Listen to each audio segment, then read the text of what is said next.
If you have your Bibles, let's jump on over to the book of Amos. This is where we are. We are in week 3 of our series, which we've called Let Justice Roll. Let Justice Roll.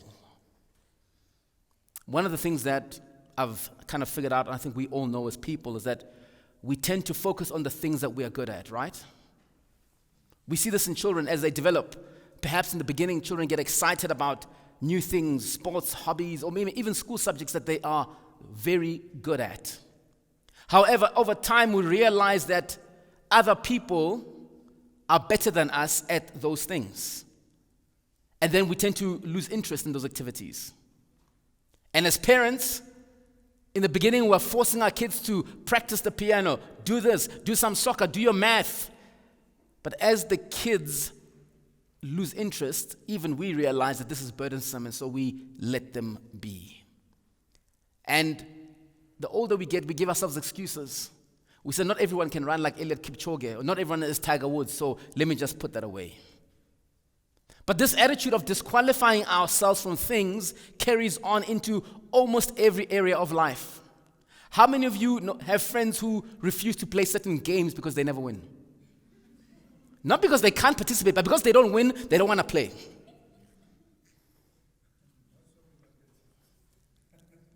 So this is a reality for all of us, right? But let me go a bit deeper. Because I believe that as a people, in general, we have removed ourselves from the space of being change agents in our society. We've left people like politicians and NGOs and others to make the change that is needed in our country. We tell ourselves such things like, oh, well, I don't have a charismatic voice. I'm not an extrovert, so why would I be there? So we believe we're not qualified to bring about change, and so we exclude ourselves from the conversations and from the activities that need to be done for this nation to be right. The popular excuse, which is a valid one, is like, anyway, I studied something else. Let me focus on my own lane. So by way of illustration this morning, we're going to look at our principal character in the book of Amos, and that is Prophet Amos. And so we will find as we go through his story that he was an unusual person for God to use to send this message to the nations and even to the nation of Israel. So the question we want to answer this morning is that, who was Amos? And so we aren't given a lot of biographical information about him, but what we do have is enough to teach us something.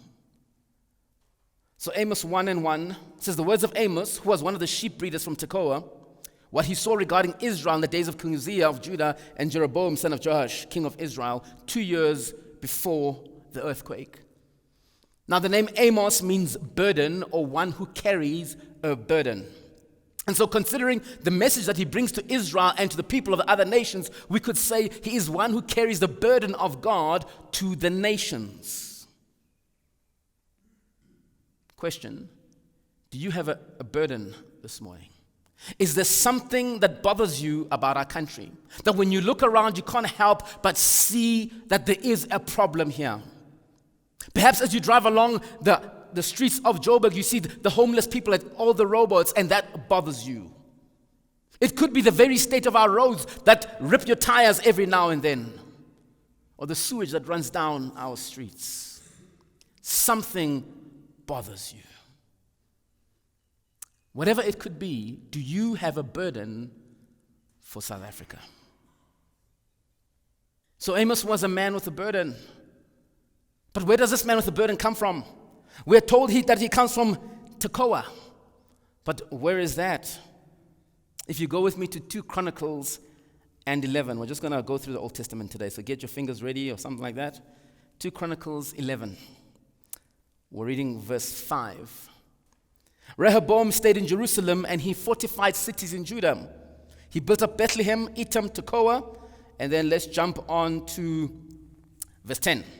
Zorah, Ajalon, and Hebron, which are fortified cities in Judah and in Benjamin. He strengthened their fortifications and put leaders in them with supplies of food, oil, and wine. He also put large shields and spears in each and every city to make sure they were very strong. So Judah and Benjamin were his. In these verses, it is stressed to us that Tekoa was part of the kingdom that was managed by Rehoboam. Remember in our first sermon, we spoke about how the kingdom split to north and south. And so Tekoa is found in the south of the kingdom. It's in Judah. In fact, if you decide to go to Israel today, you can go to the city of Tekoa, which is in the West Bank, about 12 kilometers from Bethlehem, and you can go visit there. But why is it important to know where Amos came from? As we said, when the kingdom was divided, the north was Jerusalem, Tekoa was in the south, it was in Judah. But here we see God send somebody from the south to go and preach to the people in the north. God, why would you do that?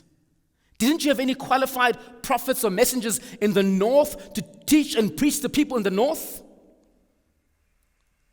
And as I began to ponder this question, I surveyed and said, God, who else was a prophet around this time? What was so special about Amos?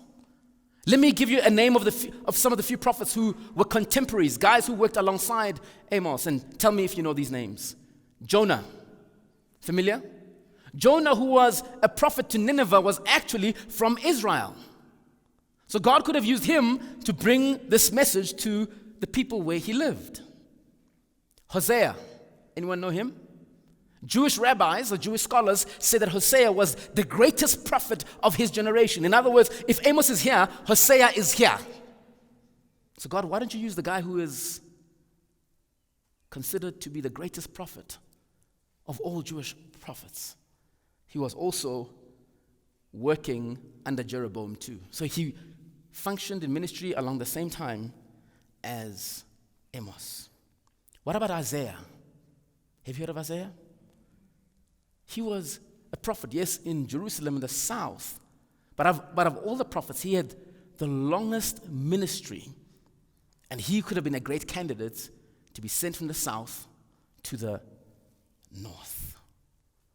Yet, despite the celebrated and educated prophets, popular prophets might I say, God chooses a guy by the name of Amos to go from south to north.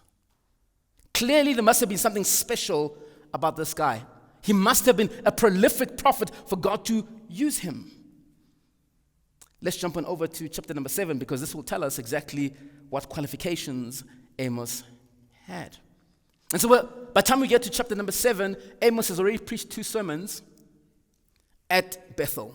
So the people are familiar with this guy who is preaching. As we said, when he starts his first sermon, I'm sure people were excited. They were happy. They were rooting along because he was declaring judgment for all the other nations until he gets to chapter number 2. So around chapter number 7, people know that this guy who's here at Bethel is not about good news. So Amaziah, who was the high priest in Israel, says the following. Amos 7 and 10, we're reading. Amaziah, the priest of Bethel, then sent a report to King Jeroboam of Israel. Amos is plotting against you among the people. His speeches will destroy the country. This is what he says. Jeroboam will die in battle, and the people of Israel will be taken away from their land into exile. Amaziah then said to Amos, That's enough. That's enough, prophet. Go on back to Judah and do your preaching there. Let them pay you for it. Don't prophesy here at Bethel anymore. This is the king's place of worship, the national temple. So what does Amos say in response? I am not the kind of prophet who prophesies for pay. I am a herdsman and I take care of figs. But the Lord took me from my work as a shepherd and ordered me to come and to prophesy to his people Israel. We'll stop there at verse 15. So in Amos's words, we hear the following. I am not the kind of prophet who prophesies for pay. I am a herdsman and take care of fig trees.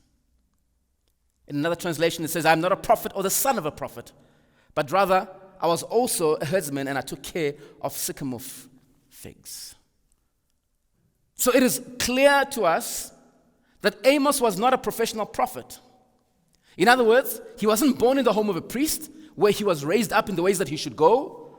But secondly, he didn't go to school to be taught how to be a prophet. Why is this important? It's important because when you read the other prophets, whether it's Hosea, Ezekiel, Jeremiah, and other people, they all tell you their reference point. They all claim to be prophets who've been trained or have been raised in the home of a priest or a prophet. So when they write, you have to believe them. They have the qualifications to back them up. But Amos says, I was neither a prophet, nor was I a son of a prophet. In other words, I am not qualified for the job that I am doing. I am not qualified by your standards. Amos says he was a herdsman who looked after flocks of sheep in Tekoa. And on a cursory reading, you might just say, oh, this guy was just looking after sheep. But the sheep in Tekoa were of a special variety. They were short little sheep. And they were very woolly. And their wool was very expensive.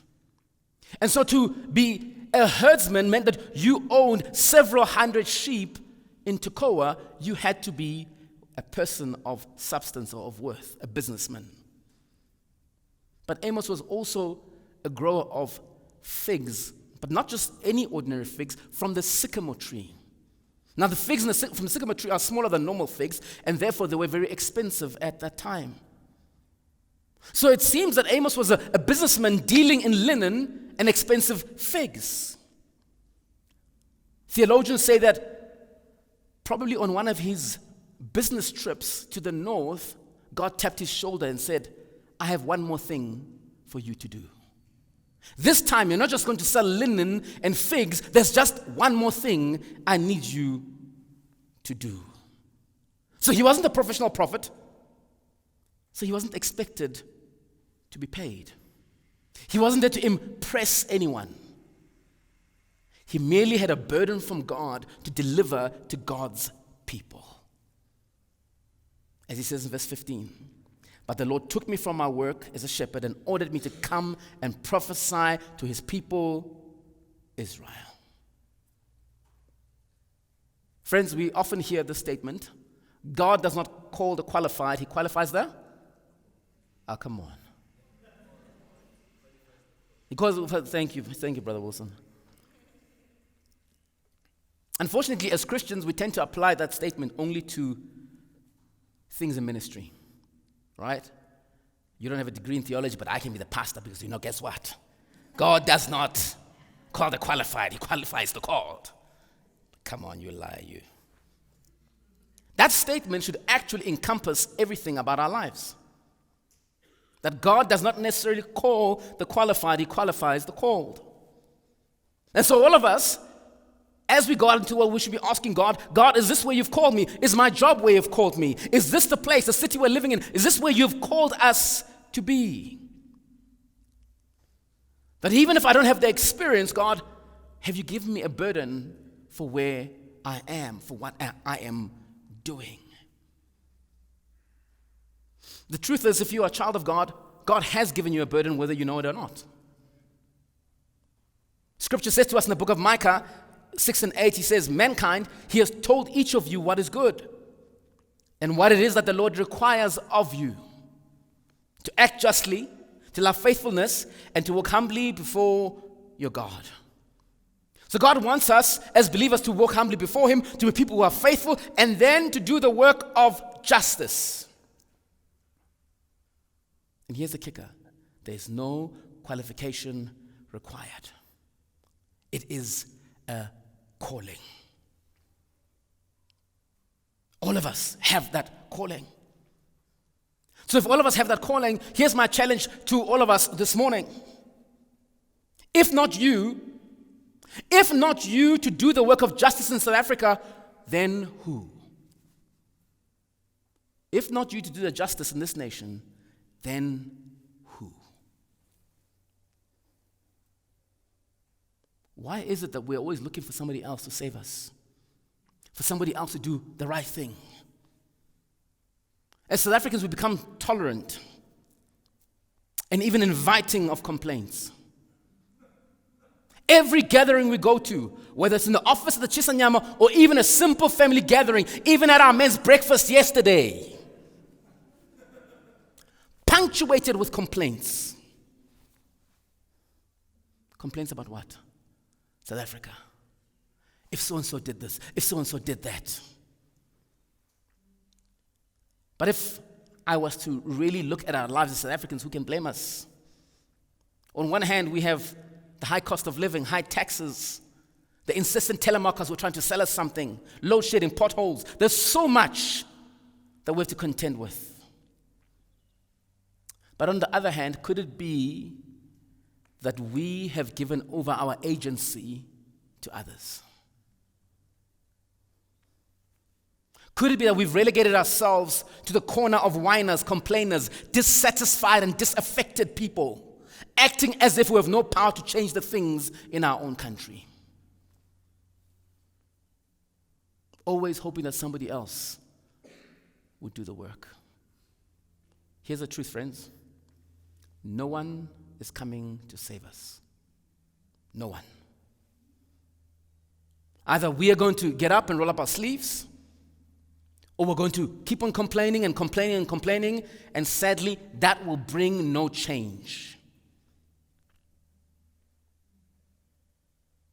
You see, being an advocate for justice is not just about standing on podiums and convincing crowds to follow you. You don't need to be in the broader political space to bring about change. You can start by making a difference right where you are.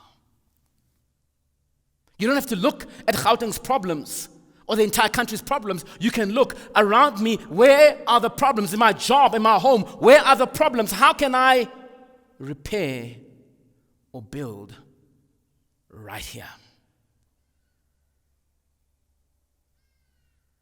So what burdens you about your environment? What burdens you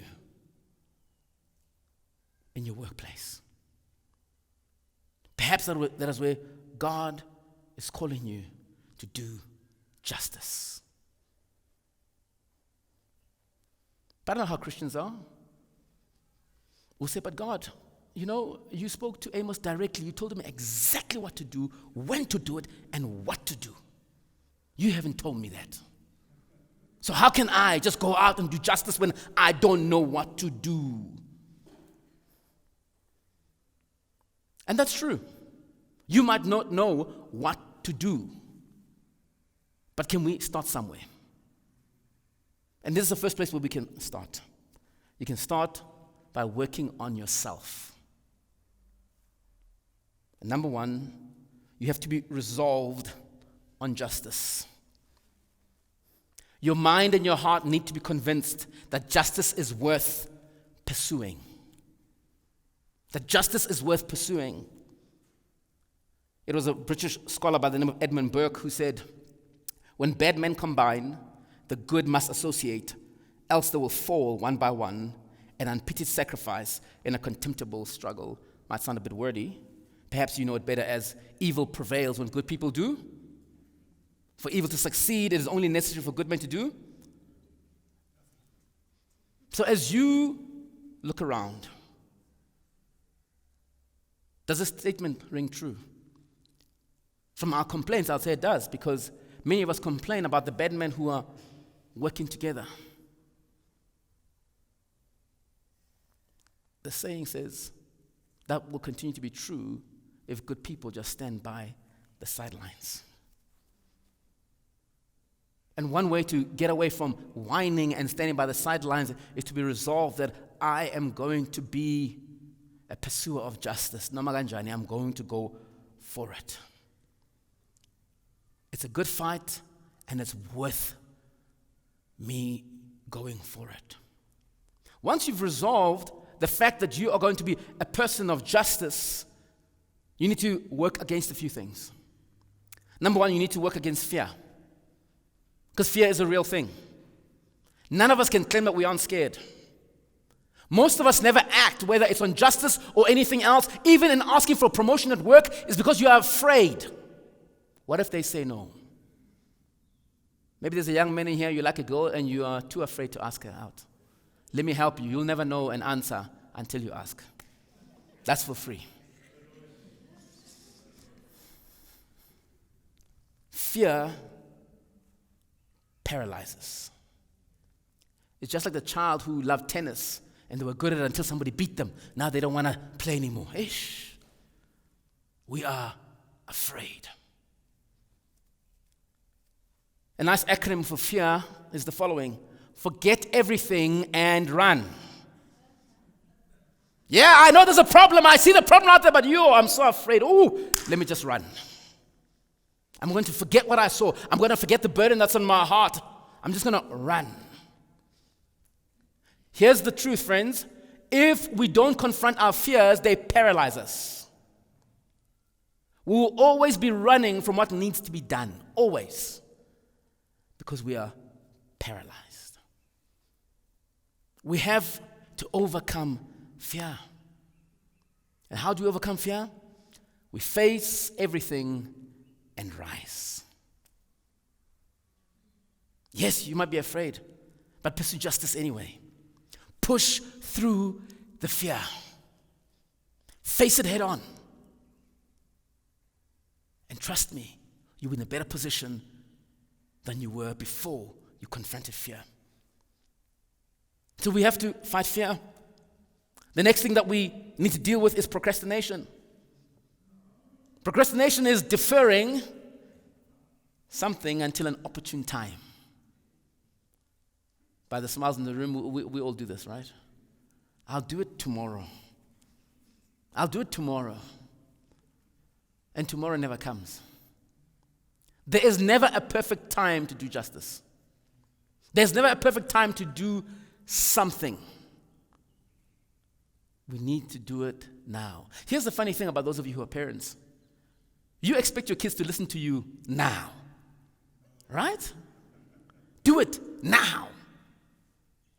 But when you have to do something, and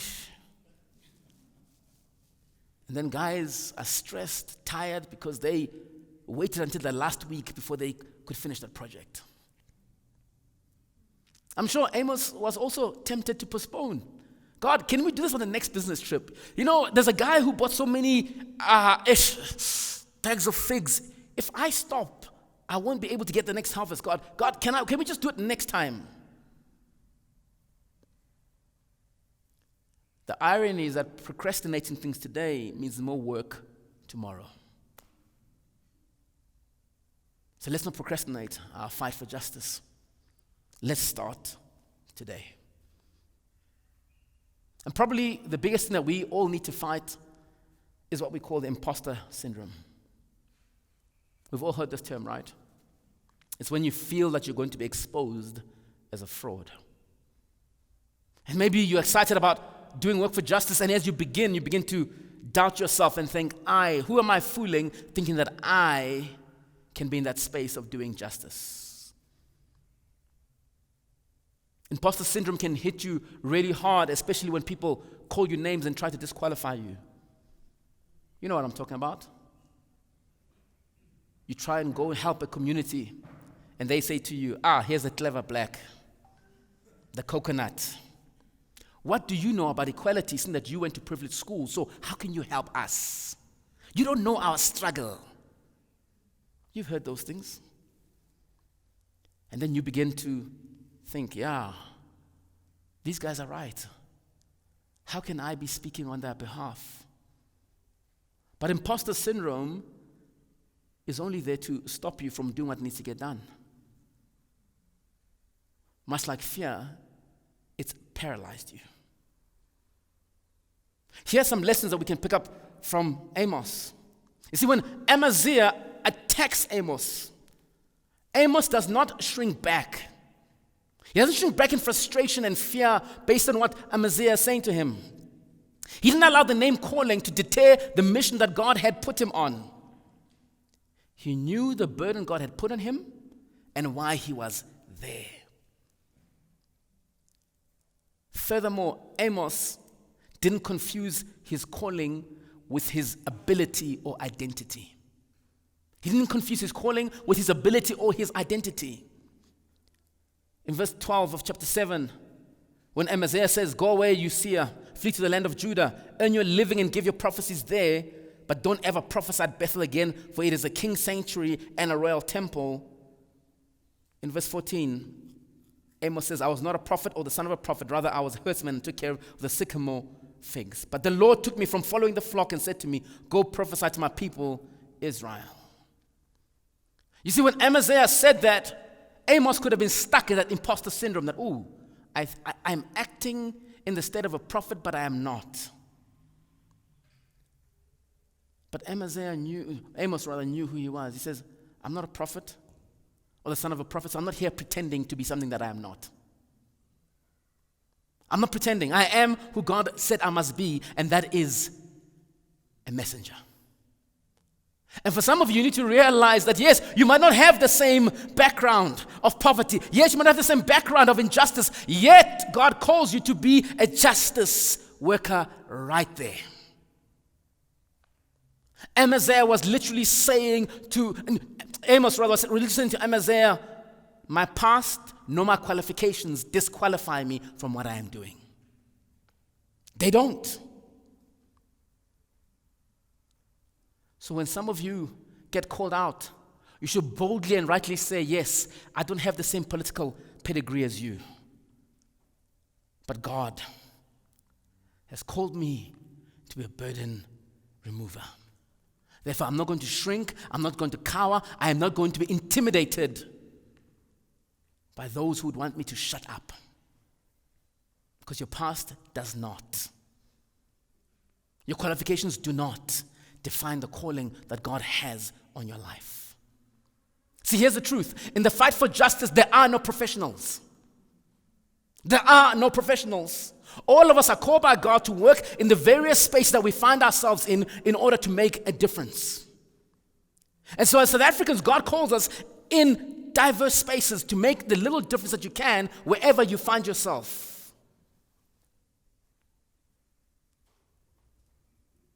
Because here's a sobering thought.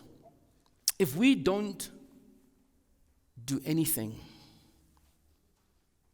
to change the course of this country, then we will be just like Amaziah. Because in verse 10,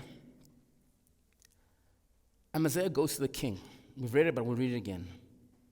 Amaziah, the priest of Bethel, sent word to King Jeroboam of Israel, saying, Amos has conspired against you right here in the house of Israel.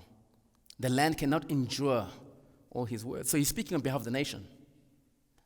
For Amos has said this, Jeroboam will die by the sword, and Israel will certainly go into exile from its homeland. And so with the king's backing, Amaziah then says to Amos, go away. Go away, you seer. Flee to the land of Judah. Earn your living and give your prophecies there, but don't ever prophesy at Bethel, for it is the king's sanctuary and a royal temple.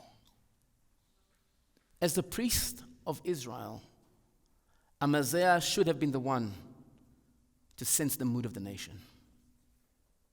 As the one who stood on behalf of the people to God and whatever gods he was praying to, he's the guy who should have said, this is where we are as a nation and this is where we're going.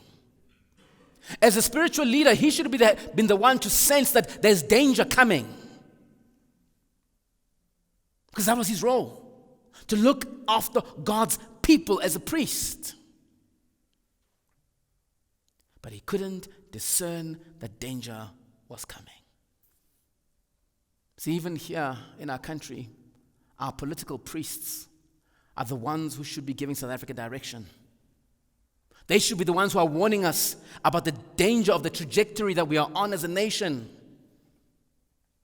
However, unlike Amaziah, who was spiritually bankrupt, our leaders are politically bankrupt. See, Amaziah couldn't warn the king or the nation. All Amaziah was happy to do was to be content to be around the king. He was friends with the king, so he wanted to enjoy the king's friendship and prosperity. So no one ever told Jeroboam that what he was doing was wrong. It reminds me of a story that we probably all read in primary school about the emperor with no clothes. And in the story, through several scenes, this emperor proceeds to be given an invisible cloak. A beautiful cloak, but he was actually naked. And official after official is asked, hey, what do you think of my new cloak? Oh, beautiful, king, beautiful, beautiful, beautiful, beautiful, beautiful. Until the king is paraded in front of the whole nation, and a little boy says, hey, look, he's naked. But the people around the king did not choose what was right. They didn't tell him. His subjects were people pleasers or king pleasers par excellence. See, as a country, we've also experienced that, where our political leaders kept quiet. And instead of telling the truth, they defended fire pools. Instead of telling the truth, they defended money in couches. Amaziah only cared about the king's comfort, because he knew that if the king is comfortable, I'm secure. He says to Amos, this is the king's palace. Why are you coming to bring bad news here? You're ruining the vibe, man. Just go. But Amaziah also speaks of somebody who was oblivious. That is a state of not being aware. You see, we have politicians in this country who are caught up in this idea of being oblivious. People who deny the imbalances in our country.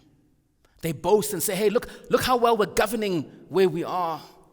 But in the same breath, they are afraid to walk and work at Kailish, in Gugs, in Menenberg.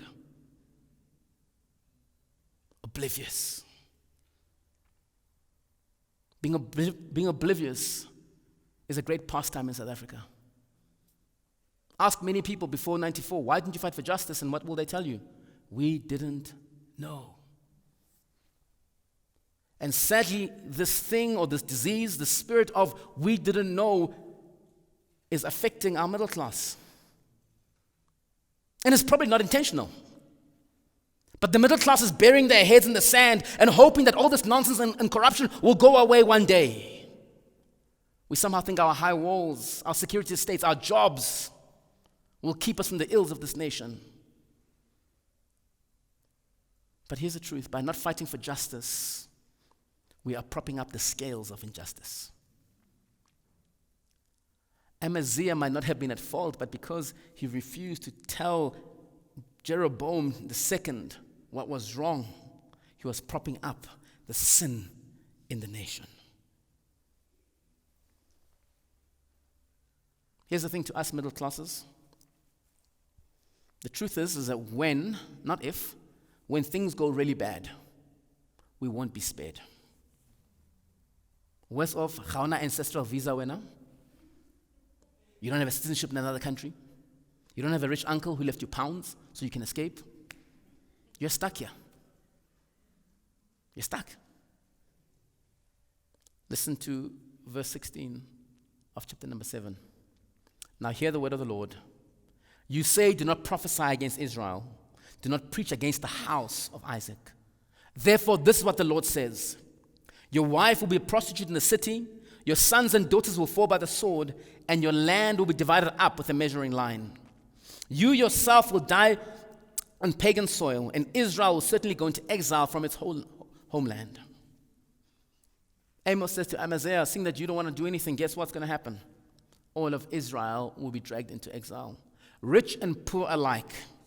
If you read later when the Assyrians come, were taken with hooks either in their nose or in their mouth, and they were dragged. Rich and poor alike. The interesting thing I found about Amos's prophecy is that none of this stuff happened during Jeroboam's reign. Jeroboam died in relative peace. But this prophecy was fulfilled years later. And Jeroboam's descendants and Amaziah's descendants are the ones who suffered at the hand of the Assyrians. 2 Kings 17:3. King Shalmaneser of Assyria attacked him, and Hoshea became his vessel and paid him tribute. But the king of Assyria caught Hoshea in a conspiracy. He had sent envoys to the king of Egypt and had not paid tribute to the king of Assyria as in previous years. Therefore the king of Assyria arrested him and put him in prison. The king of Assyria invaded the whole land, marched up to Samaria, and besieged it for 3 years. In the 9th year of Hoshea, the king of Assyria captured Samaria. He deported the Israelites to Assyria and settled them in Halah, along the Habor, and in the cities of the Medes. This is what happened to their descendants. They were dragged, as I said, into captivity. Friends, our fight for justice is not for us necessarily. It's for our children, and our children's children. Most middle-class South African children, and I'm talking about our kids, your kids, are soft. All they've ever known is a soft life. There's always water, we hope. There's always electricity. Soft life. Whenever I get an opportunity to take my kids to where I grew up or tell them how I grew up, they're like, huh? How did you survive? Who? Candles, doing homework. Yeah. Because all they know is soft life and living in suburbia. Never having to deal with malata, stuff sa malata, limusi. But what really breaks my heart is that there are still many children my kids' age who are growing up in the same conditions that I grew up in. And many more in even worse conditions. So you, not someone else, needs to pick up a burden and work so that changes. It cannot be, Bazalwane, it cannot be that 30 years into democracy, we are still dealing with this. I grew up in the 80s. It cannot be that in 2024, some of the same situations that I went through are still happening now. It cannot be. We can't shrug our shoulders and say, somebody else. No, you. We need to make a change. Because if not you, who? And oftentimes after a convicting word like this, people will ask, so where should I start? What should I do? Here's the wonderful thing about life. A wonderful thing about life is that none of us actually have to start from scratch. You see, when God tells Amos to go to Israel to preach a word, it's not because there weren't other people there. I've mentioned some of the names. There were already other prophets who were at work telling the people about what God was going to do if they don't repent. But God was, I want more and more. It's okay. It's like what our ballot box looks like, parties, and it never ends, 1,000 parties.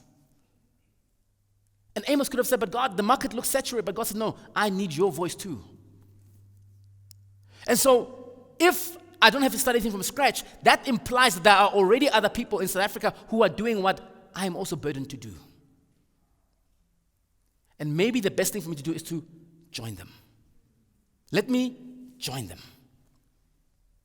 Just look around and see who is doing what. How can I put my hand to the plow alongside somebody else?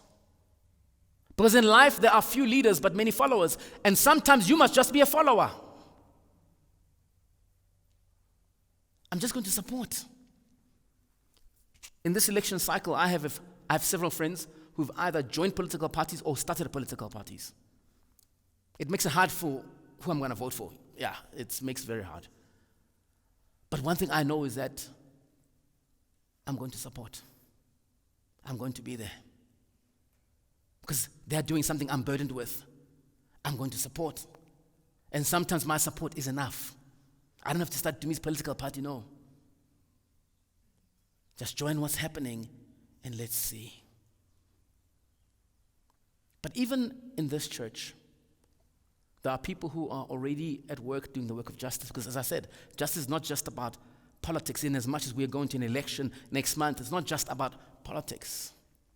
Some of you here in this room have started NGOs to help people who are less fortunate. Some of you are paying tuition for extended family members and others who are not your family. That's doing the work of justice. You're giving somebody an opportunity that they would never get. In a country where so many don't have that opportunity. Several of you are providing meals and tutoring students because their teachers aren't equipped enough to do it. Others of you are paying a fair wage to the people who work for you so that they can be uplifted out of their poverty and help their children have a better life than they had. And yet others of you are getting involved in governance of this nation by being involved in government institutions and even in political parties. All of that is doing the work of justice. God's call for us not to be loud and visible, but is to be workers. Whatever life stage you're in, work through that. Wherever you find yourself, work in that space. And maybe you are here this morning, you're like, no, I don't have a specific burden. I mean, everything, I'm just overwhelmed by everything. I don't know where to start. Well, don't be afraid to start new things. Maybe this April, you can go teach some kids down the road. There are a lot of schools down the road here. And they need teachers. You can give up a Saturday morning, but come to prayer still. Give up a Saturday morning. Go teach. Maybe next month, the month of May, you give a few political parties that you believe in money. Justice costs you something. You go tell people about why it's important to vote. In June, you can serve at the local GBV center. We have one not too far from here. In the month of July, share groceries with a family that doesn't have. That's beginning the work of justice. Somewhere as you do these various things, something will hit you hard. You're like, actually, I want to invest my time and my energy in this one. You see, if we all answer the call in whatever way we can, yes, it's not a bonfire, but we're lighting little fires of justice everywhere. And little fires of justice will one day become a bonfire of justice. This is how justice works. Not waiting for a state apparatus to change things, but when individuals take it upon themselves to say, we have the ability, God, because we have a calling, we have the burden to do that which you want us to do. That is to walk humbly before you, be faithful, and to do justice. So my exhortation to you as I conclude is that stop being that adult who refuses to play games because you don't win. Justice is simply about this: participation. This is the only thing where you'll get a participation trophy. You don't have to win. Participate. All of us are called to it. All of us are invited to it. If not you, then who will turn Mzansi around?